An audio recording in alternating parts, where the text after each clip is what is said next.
हम अक्सर ये सोचते हैं कि जब अलग अलग संस्कृतियां मिलती हैं तो ये हमेशा एक अच्छी बात होती है, एक दूसरे को समृद्ध करती हैं। लेकिन क्या हो अगर ये मिलना जुलना हमेशा इतना खूबसूरत न हो? क्या हो अगर ये एक संस्कृति का दूसरी को पचा जाना हो? लेखक राजीव मल्होत्रा हमें इसी मुश्किल सवाल पर सोचने के लिए मजबूर करते हैं।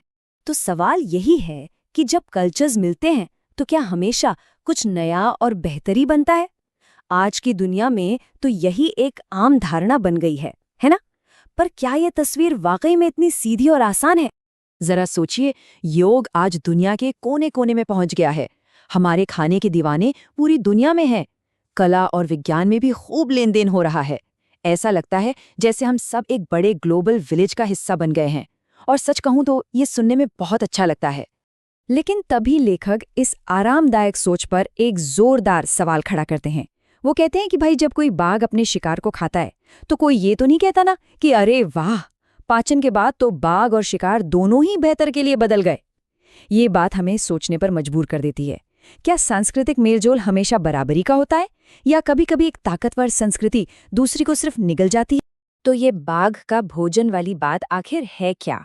चलिए इस सांस्कृतिक पाचन के कॉन्सेप्ट को जरा और गहराई से समझते हैं कि इसका मतलब क्या है और ये काम कैसे करता है। सांस्कृतिक पाचन का मतलब है जब एक पावरफुल कल्चर किसी दूसरी कल्चर से कोई चीज उठा तो लेती है, मान लीजिए योग, लेकिन उसके जो गहरे आध्यात्मिक मायने हैं, जो उसकी आत्मा है, उसे निकाल कर फेंक देती है। उसे बस एक फिटनेस एक्सरसाइज बना दिया जाता है। मतलब वो चीज अपनी असली जड़ों से पूरी तरह कट जाती है। तो सवाल ये है कि आखिर ऐसा होता क्यों है? लेखक के मुताबिक ये कोई इत्तेफाक नहीं है। इसकी जड़ें बहुत गहरी हैं। दुनिया को देखने के दो बिल्कुल अलग नजरियों के टकराव में, जो अक्सर हमें दिखाई भी नहीं देते। चलिए देखते हैं कि ये टकराव शुरू कहाँ से होता है। और पहला बड़ा मुद्दा है इतिहास। क्या किसी आध्यात्मिक सत्य के लिए ये जरूरी है कि उससे जुड़ी कोई घटना इतिहास में सच में हुई हो? यहाँ दो बिल्कुल अलग सोच दिखाई देती हैं। एक तरफ है ईसाई धर्म जैसी आस्थाएं, जहां ये मानना बेहद जरूरी है कि ईसा मसीह का सूली पर चढ़ना एक सच्ची ऐतिहासिक घटना थी। अगर वो ऐतिहासिक सच नहीं तो आस्था का कोई मतलब नहीं। वहीं दूसरी तरफ है भारत की धार्मिक परंपराएं, जैसे हिंदू या बौद्ध धर्म, जहां योग करने वाले के लिए ये जानना जरूरी नहीं कि पतंजलि असल में कौन थे। जरूरी है अभ्यास का अनुभव, उसकी सच्चाई। ये बात इस फर्क को बिल्कुल साफ कर देती है। मतलब धार्मिक दृष्टिकोण के लिए किसी ऐतिहासिक घटना के सच या झूठ होने से ज्यादा जरूरी है उसका व्यक्तिगत आध्यात्मिक अनुभव। अब आते हैं एक और बड़े फर्क पर। दुनिया की शुरुआत कहाँ से होती है? क्या सब कुछ पहले से ही एक है, या फिर हम अलग अलग टुकड़ों को जोड़ने की कोशिश कर रहे हैं? देखिए, ये स्लाइड दिखाती है कि दोनों नजरिए एक दूसरे से कितने उल्टे हैं। पश्चिमी सोच एक पहेली यानी जिक्सॉ पजल के अलग अलग टुकड़ों को जोड़ने जैसा है, जबकि धार्मिक सोच ये समझने जैसा है कि एक ही पूरी तस्वीर अलग अलग टुकड़ों में क्यों दिख रही है, जबकि वो तो पहले से ही पूरी है। चलिए अब ज्ञान की बात करते हैं। हम सीखते कैसे हैं?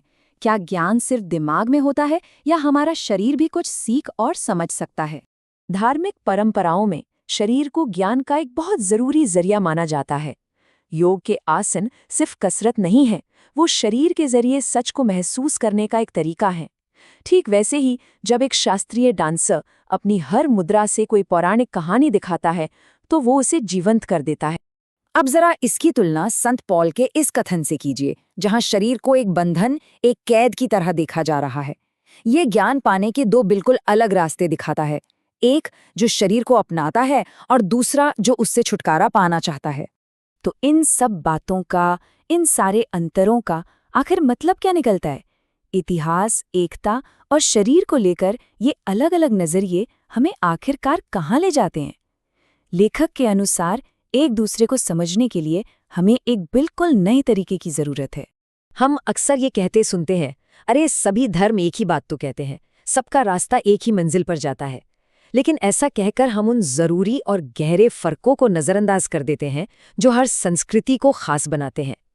लेखक कहते हैं कि ये सब एक है वाली सोच असली समझ के रास्ते में एक रुकावट है। ये एक चौंकाने वाला विचार है ना? हम सहनशीलता यानी टॉलरेंस को एक बहुत अच्छी बात मानते हैं, लेकिन लेखक कहते हैं कि जब कोई किसी को सहन करता है तो वो कहीं ना कहीं खुद को उससे बेहतर समझ रहा होता है। असली बातचीत के लिए सहनशीलता नहीं, बल्कि बराबरी का सम्मान चाहिए। ये स्लाइड उन सभी बड़े अंतरों को एक साथ समेट देती है जिनकी हमने बात की है। देखिए, एक तरफ समय सीमित है, कर्म का फल हमेशा के लिए मिलता है और इतिहास पर पूरी निर्भरता है, जिससे एक तरह का तनाव पैदा होता है। वहीं दूसरी तरफ समय अनंत है, कर्म का असर अस्थायी है और इतिहास पर कोई निर्भरता नहीं, जिससे एक सहजता का भाव आता है। ये सचमुच दो बिल्कुल अलग दुनियाएं हैं। तो फिर इसका हल क्या है? लेखक कहते हैं कि हमें ये दिखावा करने की जरूरत नहीं है कि हम सब एक जैसे हैं, बल्कि हमें एक बगीचे की तरह होना चाहिए, जहाँ गुलाब भी है, कमल भी है और कैक्टस भी, और हर कोई अपनी जगह पर खूबसूरत है। हमें मतभेदों का सम्मान करना सीखना होगा, उन्हें मिटाने की कोशिश नहीं करनी। तो अगली बार जब हम किसी दूसरी संस्कृति से जुड़ें तो ये सवाल खुद से पूछना बनता है, क्या हम सच में उसकी सराहना कर रहे हैं या उसे पचा रहे हैं? क्या हम सम्मान कर रहे हैं या सिर्फ उसका उपभोग कर रहे हैं? ये सवाल वाकई सोचने लायक है।